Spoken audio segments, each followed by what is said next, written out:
Mesdames et messieurs, hier soir, dans la région du Liptako malien, 13 militaires de l'opération Barkhane ont trouvé la mort au cours d'une opération de combat contre des groupes armés djihadistes. Depuis plusieurs jours, des commandos parachutistes de la force Barkhane traquaient ces terroristes entre Gao et Ménaka. Hier, à 20 km au sud d'Indeliman, ils les repèrent et engagent le combat au sol. Il fait nuit noire. Les commandos au sol demandent alors un appui aérien. Des hélicoptères et une patrouille de Mirage 2000 viennent les renforcer dans cette nuit sans lune où l'obscurité est totale, ce qui complexifie considérablement l'opération. Parmi eux, un hélicoptère Tigre et un hélicoptère Cougar, avec à leur bord des soldats d'élite de l'aviation légère de l'armée de terre, du 5e régiment d'hélicoptères de combat et des commandos de la 27e brigade d'infanterie de montagne. Des soldats et des commandos aguerris, rompus aux engagements opérationnels extrêmes. Alors que le combat contre les djihadistes avait commencé, le Tigre et le Cougar sont entrés en collision. C'est avec une profonde tristesse et une grande émotion que nous avons appris la mort des 13 militaires qui étaient à leur bord. 13 militaires exceptionnels, 13 héros morts pour la France. Et je souhaiterais devant vous, en mon nom et en celui du ministère des Armées, rendre hommage au capitaine Nicolas Mégard, au capitaine Benjamin Gireux, au capitaine Clément Frison-Roche, au lieutenant Alex Maurice, au lieutenant Pierre Bockel, à l'adjudant-chef Julien Carrette, au brigadier-chef Romain Salle de Saint-Paul, au capitaine Romain Chaumel de Jarnieux, au maréchal des logis-chef Alexandre Protin, au maréchal des logis Antoine Serre, au maréchal des logis Valentin Duval, au maréchal des logis-chef Jérémy Lezy et au sergent-chef Andrei Jouk. Mes pensées vont aujourd'hui à leurs familles, à leurs proches, à leurs frères d'armes et tout particulièrement au 5e régiment d'hélicoptères de combat de Pau, au 4e régiment des chasseurs de Gap, au 93e régiment d'artillerie de montagne de Vars et au 2e régiment étranger de génie de Saint-Christol. Une enquête a été ouverte pour déterminer les circonstances exactes de ce drame, comme c'est la règle en cas d'accident aérien. Le bureau enquête accident pour la sécurité de l'aéronautique de l'État s'est saisi. Je me rendrai prochainement à Gao avec le chef d'état-major des armées, avec le chef d'état-major de l'armée de terre, pour rendre hommage à ces héros qui, jusqu'au bout, ont combattu pour notre liberté. La lutte contre le terrorisme est un combat sans répit et sans merci, que nos forces mènent avec détermination et acharnement, en coopération avec nos alliés. Elles le mènent avec beaucoup de détermination, de courage et de persévérance. je voudrais dire à nouveau tout le respect que nous devons tous avoir pour ces femmes et ces hommes qui s'engagent partout dans le monde et sur notre territoire national pour protéger notre pays, la France et les Français. Nous avons pour eux une profonde reconnaissance.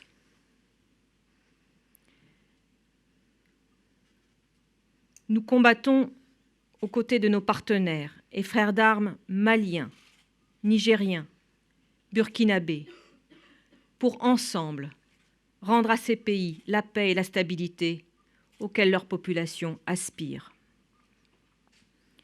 Nous recevons un soutien précieux de nos alliés européens et unissons nos forces pour protéger l'Europe du fléau du terrorisme. Nous sommes debout, unis, résilients. C'est cette solidarité qui nous rend forts, qui nous permet de poursuivre le combat. Et je sais que la nation tout entière sera soudée lors de la cérémonie aux Invalides, présidée par le président de la République, qui se tiendra dans les jours prochains. Je vous remercie et je cède la parole au chef d'état-major des armées. Merci Madame la Ministre. En complément de ce qu'a dit Madame la Ministre, je vous donne quelques éléments tactiques du déroulement de cette action. D'abord d'une action qui avait été lancée par les groupements commando parachutistes depuis le 22 novembre, qui s'infiltraient au sud de la route nationale qui rejoint Gao à Ménaka pour aller chercher et traquer les groupes terroristes là où ils se trouvent, en particulier dans la région de la vallée des Rangas, qui est une région, comme l'a dit Madame la Ministre, au sud d'Indelimane. Ce groupement de commandos parachutistes est arrivé dans cette zone en fin d'après-midi hier et a observé vers 17h10, 17h15 un groupe d'ennemis qui était organisé et équipé d'un pick-up et de plusieurs motos. Très rapidement, ils sont entrés en contact par le feu avec cet ennemi. Avec la nuit tombant et l'impossibilité malgré tout de suivre cet ennemi et d'aller plus que cela au contact, car le franchissement de l'oued des Rangas était extrêmement compliqué. Donc a été fait appel, comme l'a dit Mme la Ministre, à des moyens aériens, notamment avec l'arrivée très rapidement, à partir de 18h sur zone, d'un hélicoptère Cougar qui emportait une équipe d'extraction immédiate de commandos du 4e régiment de chasseurs. Et puis, très rapidement après, de 2 hélicoptères Tigre qui sont sur zone moins d'une demi-heure après. Et ces hélicoptères sont là en mission de reconnaissance de nuit, dans des conditions de combat et des conditions opérationnelles très exigeantes, pour repérer ce pick-up qui s'enfuit vers le nord. Et au moment où cette opération de reconnaissance de nuit est en train de se faire, les commandos parachutistes qui sont au sol entendent une explosion vers 18h38 et pensent que cette explosion est due, ces 2 explosions sont dues à une collision en vol entre 2 appareils. L'information est confirmée rapidement après par le Tigre qui reste en vol et qui confirme qu'il y a eu collision entre le Cougar et l'un des 2 Tigres. Le reste des opérations a consisté bien sûr en une sécurisation de la zone, en la mise sur pied, sur place de commandos parachutistes qui ont permis de sécuriser l'ensemble du secteur, d'effectuer des fouilles, de récupérer les dépouilles de nos frères d'armes, et de récupérer également les boîtes noires qui ont toutes les 2 été récupérées. Je voudrais, comme l'a fait la ministre, rendre hommage à nos compagnons, à leurs familles, à tous leurs frères d'armes qui sont encore engagés au combat aujourd'hui, et à leurs chefs, parce que chacun d'eux se sent forcément comptable de la vie de chacun de ces hommes.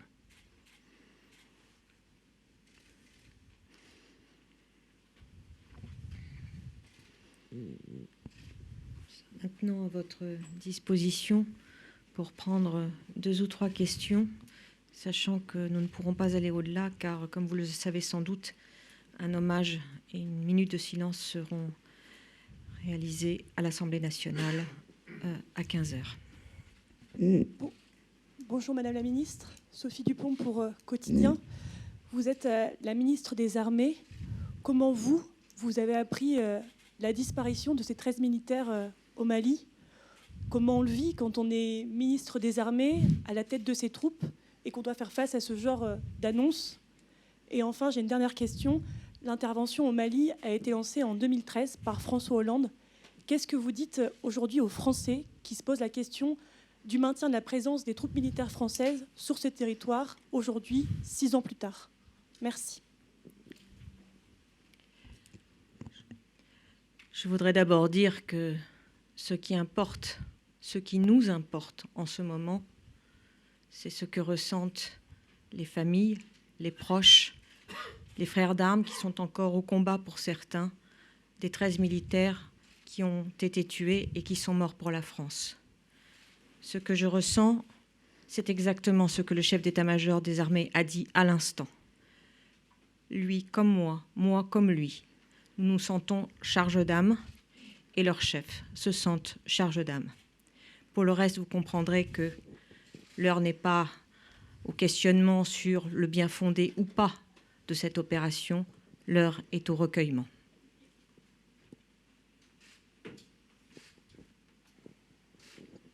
Bonjour Madame, Aude Leroy, Europe 1, Générale Madame. Les boîtes noires, je crois, ont été récupérées. Je sais bien que c'est difficile à dire, mais a-t-on une idée du délai avec lequel elles pourraient rendre leurs conclusions? L'exploitation d'une boîte noire est toujours une opération de longue haleine. Donc il m'est difficile de m'engager sur un quelconque délai et je pense qu'il serait délicat de le faire car ce serait pour les familles, je pense, une très grande difficulté que de gérer une attente qui sera de toute façon très douloureuse et difficile. Merci. Madame la ministre du Génie RTL, on entendait dans vos propos tout à l'heure, vous parliez de la coopération internationale au Sahel. Est-ce qu'aujourd'hui, comme certains militaires ou d'autres observateurs, vous appelez justement à plus d'entraide ou vous en appelez à la communauté internationale pour que la France ne soit pas seule au Sahel? Ou en tout cas que la France soit moins seule au Sahel? Comme je l'ai dit, ce n'est pas le sujet du jour et la France n'est pas seule au Sahel et elle l'est de moins en moins.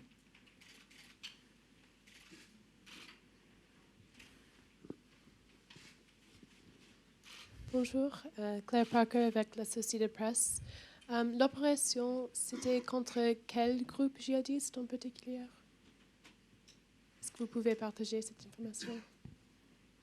C'est la zone dans laquelle agit principalement l'État islamique au Grand Sahara. Et le nom, est-ce qu'il y a un nom de cette... C'était un affilié de Daesh ou Al-Qaïda ou non? Le IGS est affilié à Daesh. Général, une dernière avec, question. Pardon, avec tout le respect évidemment aux 13 militaires tués, est-ce que vous pouvez nous expliquer techniquement quoi est-ce qu'un crash d'hélicoptère, un accident d'hélicoptère est possible? Comment ça peut se faire? Parce qu'on est quand même avec des personnes qui sont très habituées. Alors il y a des circonstances particulières? Oui, les circonstances particulières, je les ai données. D'abord, soyez assurés que les pilotes qui sont envoyés en opération sont des pilotes formés, expérimentés et qui ont le nombre d'heures d'entraînement qui garantit leur niveau d'expertise. Par ailleurs, tous les pilotes qui étaient engagés dans cette opération avaient déjà été engagés sur ce théâtre-là.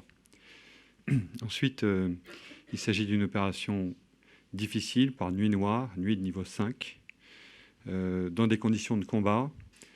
Et j'insiste sur le terme combat. Ce n'est pas simplement un accident ou une collision. C'est un accident qui se passe lors d'une opération de combat de reconnaissance avec des hélicoptères qui manœuvrent en recherchant et en menant cette reconnaissance pour détecter l'ennemi au sol et sans dispositif anti-collision parce que les hélicoptères de l'armée, comme les avions d'ailleurs de combat, ne sont pas munis de dispositifs anti-collision parce qu'ils fonctionnent souvent en dispositifs extrêmement serrés, très opérationnels, et qu'ils sont évidemment engagés selon des normes qui ne sont pas les normes de l'action civile.